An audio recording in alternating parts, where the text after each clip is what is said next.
Alors, bonsoir, mesdames les mairesses et messieurs les maires, et bienvenue à la séance extraordinaire du Conseil des maires en ce mercredi 14 juillet 2021. Pour débuter, je vais prendre les présences.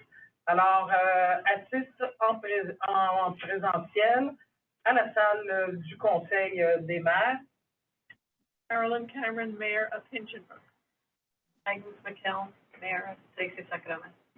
Joanne Leduc, mairesse suppléante, Saint-Anicette. Henderson, maire du canton d'Ambloc.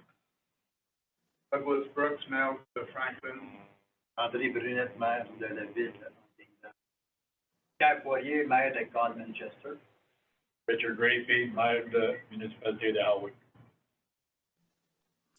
Jacques Lapierre, le maire de Ormstown.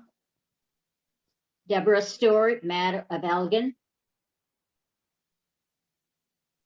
Louise Brun, mairesse de la municipalité de Sainte-Barbe et préfète de la MRC du Haut-Saint-Laurent, en présentiel à la salle du Conseil.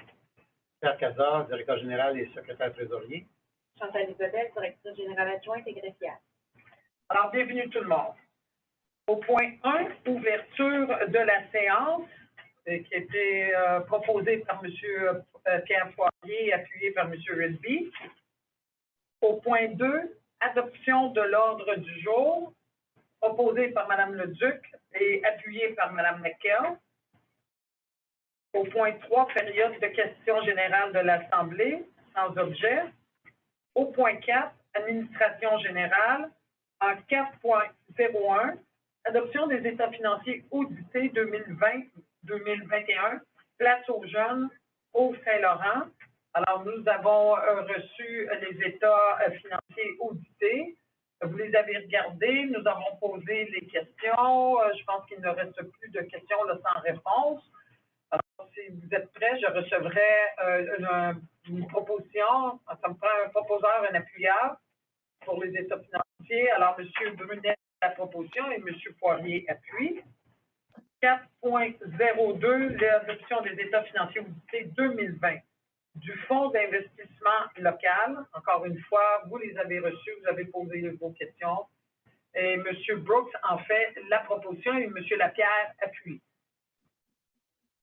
En 4.03, l'adoption des états financiers audités 2020 de la MRC du Haut-Saint-Laurent.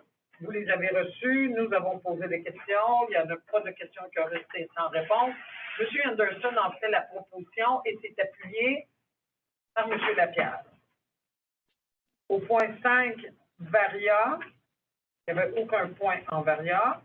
Au point 6, question de l'Assemblée portant uniquement sur le sujet traité à l'ordre du jour, c'est sans objet.